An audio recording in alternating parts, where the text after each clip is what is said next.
नमस्कार। Maruti group of education के इस YouTube channel Maruti education Ratangarh में मैं डॉक्टर दीपक माटोले आप सभी का हार्दिक अभिनंदन करता हूं। क्लास 10 व 12 इनके जो पेपर जो पोस्टपोन्ड हुए थे उनकी एग्जाम डेट आ चुकी है, तो विद्यार्थी एग्जाम डेट को देखते हुए उसी आधार पर तैयारी करें। जो 10वीं क्लास में सरकार नामक जो टॉपिक है उसमें संसद जो विषय है उसी के संदर्भ में हम चर्चा कर रहे हैं। जो टॉपिक है संसद वह क्लास 10 में, क्लास 12 में, बीए सेकेंड ईयर व एमए इनके सभी के आधार पर है वह टॉपिक चल रहा है। जैसा कि पिछले वीडियो में आप सभी ने देखा कि मैंने बताया था कि कैसे संसद में लोकसभा और राज्यसभा की शक्ति, क्या उनकी संरचना, उनके गठन, इनके बारे में विचार किया था। फिर मैंने बताया था कि संसद की शक्ति को तुलनात्मक रूप से अध्ययन करते हुए मैंने संसद की विधायी शक्ति, जिसमें मैंने सामान्य विधेयक, संविधान संशोधन विधेयक, वित्त विधेयक व धन विधेयक इनके संदर्भ में बताया था। अब हम चर्चा करते हैं संसद की अगली शक्ति अर्थात कार्यपालिका संबंधी शक्ति। संसदात्मक व्यवस्था, भारत में संसदात्मक व्यवस्था को अपनाया गया है और संसदात्मक व्यवस्था में मंत्री परिषद लोकप्रिय सदन के प्रति उत्तरदायी होती है। हालांकि संसद के प्रति मंत्रिमंडल उत्तरदायी होता है, लेकिन विशेष तौर पर जैसे भारत में लोकसभा और राज्यसभा है, लेकिन राज्यसभा मंत्रिमंडल को हटा नहीं सकती, तो इसलिए विशेषकर लोकप्रिय सदन अर्थात लोकसभा के प्रति ही मंत्रिमंडल उत्तरदायी विशेषकर होता है। संविधान के अनुच्छेद 75 में यह प्रावधान किया गया है कि लोकसभा के प्रति मंत्रिमंडल उत्तरदायी होगा। और इसी के संदर्भ में लोकसभा और राज्यसभा अर्थात संसद में शून्यकाल, ध्यान आकर्षण प्रस्ताव, प्रश्नकाल, स्थगन प्रस्ताव, निंदा प्रस्ताव और अविश्वास प्रस्ताव इनके द्वारा संसद मंत्रिमंडल पर या यूं कह सकते हैं कार्यपालिका पर नियंत्रण करने का प्रयास करती है।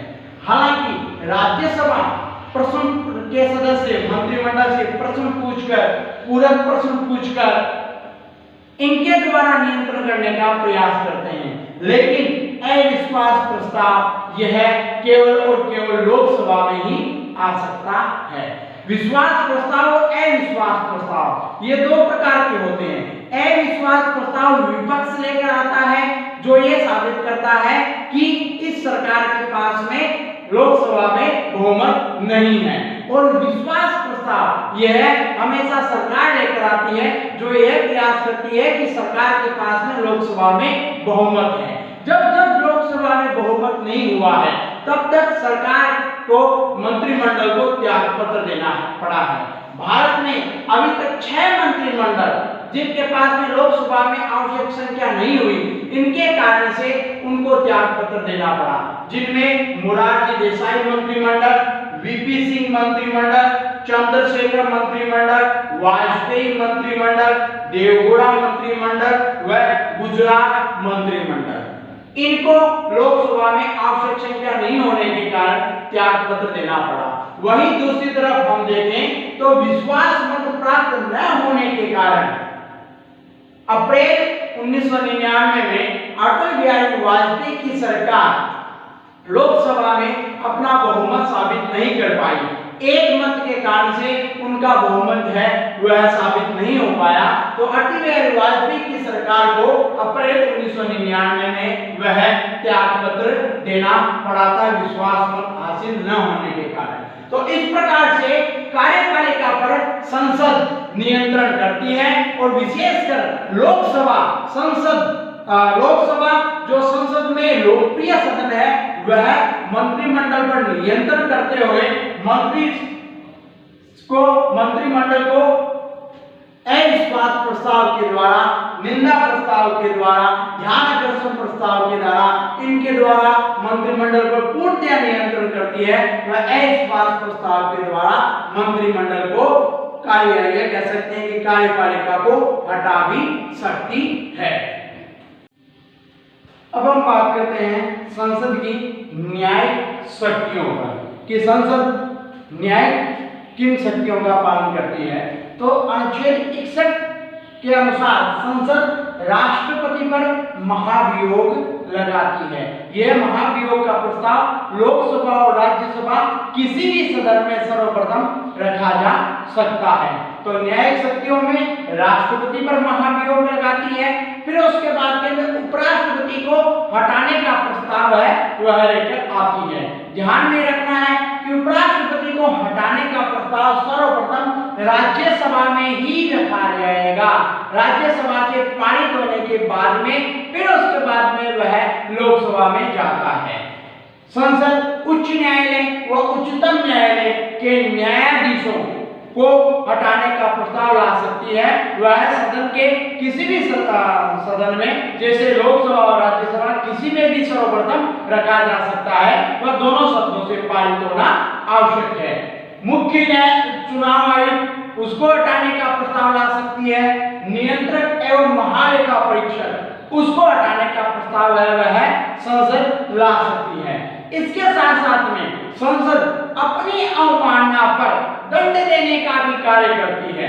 यदि कोई सदस्य या कोई बाहरी व्यक्ति संसद की अवमानना करता है तो ऐसी परिस्थिति में संसद के पास में यह न्यायिक शक्ति के अंदर यह शक्ति है कि वह उसकी अवमानना करने वाले को दंड दे सकती है। तो न्यायिक शक्तियों में राष्ट्रपति पर महाभियोग, उपराष्ट्रपति को हटाने का प्रस्ताव, उच्च व उच्चतम न्यायालय के न्यायाधीशों को हटाने का प्रस्ताव, मुख्य चुनाव आयुक्त को हटा सकती है, नियंत्रक एवं महालेखा परीक्षक को हटा सकती है। वह अपनी अवमानना पर दंड देने का कार्य वह करती है।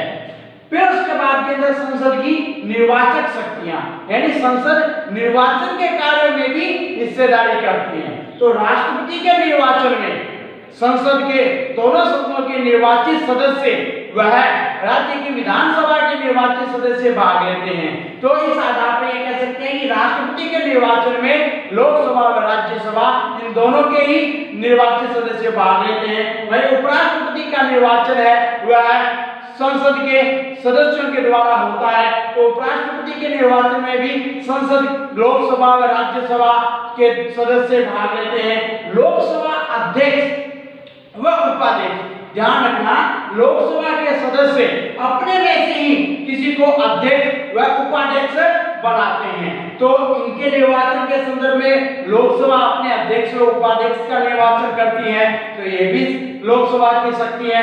राज्यसभा अपने उपसभापति का निर्वाचन करती है। तो राज्यसभा के सदस्य अपने उपसभापति के निर्वाचन में भाग लेते हैं। ध्यान में रखना है कि लोकसभा अध्यक्ष व उपाध्यक्ष तथा राज्यसभा के उपसभापति को हटाने का भी कार्य है वह लोकसभा और राज्यसभा करती है।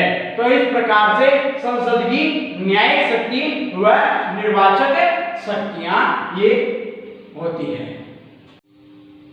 संसद की अन्य शक्तियां एवं कार्य, संसद आपातकाल की संस्तुति करती है। अर्थात 352, 356, 360 के तहत जो भी आपातकाल लगता है, जैसे 352 के तहत है वह जो आपातकाल लगता है, 356 के तहत जो राज्य में संवैधानिक तंत्र के विफल होने पर जो आपातकाल लगता है, 360 में वित्तीय आपातकाल लगता है, वह 352 में जो युद्ध, बाहरी आक्रमण व सशस्त्र विद्रोह के कारण जो आपातकाल लगता है। तो इन सब की स्वीकृति संसद को देनी आवश्यक होती है। तो 352 के तहत जो युद्ध, बाहरी आक्रमण व सशस्त्र विद्रोह के कारण जो आपातकाल लगता है तो उसकी स्वीकृति संसद के दोनों सदन 1 माह में देंगे। अर्थात आपातकाल लगने के 1 माह के भीतर संसद के दोनों सदन इसकी स्वीकृति देंगे। 356 व 360 में जो आपातकाल लगता है, राज्य में संवैधानिक तंत्र के विफल होने पर वह वित्तीय आपातकाल 360 के तहत जो लगता है तो उसकी स्वीकृति संसद के दोनों सदन 2 माह में देंगे। यानी आपातकाल लगने के 2 माह के भीतर संसद के दोनों सदन इसकी स्वीकृति देंगे। किसी राज्य के क्षेत्र, सीमा एवं नाम में परिवर्तन का कार्य भी संसद करती है। जैसे अभी जम्मू कश्मीर अगस्त 2019 में जम्मू कश्मीर राज्य को जो पूर्ण राज्य था उसे केंद्र शासित राज्य में परिवर्तित करते हुए अनुच्छेद 370 हटाने का जो प्रस्ताव लाया था वह भी संसद में आया था। तो संसद किसी भी राज्य के क्षेत्र, सीमा एवं नाम में परिवर्तन कर सकती है। विधान परिषद, राज्य विधानमंडल के दो सदन होते हैं, विधान परिषद व विधानसभा। तो विधान परिषद का गठन व उसकी समाप्ति का प्रस्ताव भी संसद पारित करती है। ध्यान में रखना है कि विधान परिषद के गठन का जो प्रस्ताव है वह विधानसभा की स्वीकृति से ही लाया जाएगा। फिर उसके बाद में अगर बात करते हैं तो उच्च न्यायालय, राज्य में जो न्यायालय उच्च न्यायालय होता है तो उच्च न्यायालय के गठन का प्रस्ताव भी संसद में लाया जाता है। संसद भारत में विचार विमर्श की सर्वोच्च इकाई है। अर्थात संसद में राष्ट्र की स्थानीय, अंतर्राष्ट्रीय व राज्य स्तर पर या राष्ट्रीय स्तर की जो भी समस्याएं होती है उन समस्त समस्याओं पर विचार विमर्श की सर्वोच्च इकाई कोई है तो वह संसद है। अनुच्छेद 72 में यह प्रावधान है कि राष्ट्रपति क्षमा प्रदान कर सकता है, राष्ट्रपति को क्षमा देने की जो स्वीकृति है। तो यदि राष्ट्रपति सर्व क्षमा देना चाहे अर्थात किसी व्यक्ति को पूर्ण तरीके से क्षमा प्रदान करता है तो राष्ट्रपति यदि सर्व क्षमा देना चाहे तो संसद की स्वीकृति आवश्यक होती है। तो यह संसद के अन्य शक्तियां एवं कार्य है जो लोकसभा और राज्यसभा दोनों सदन करते हैं।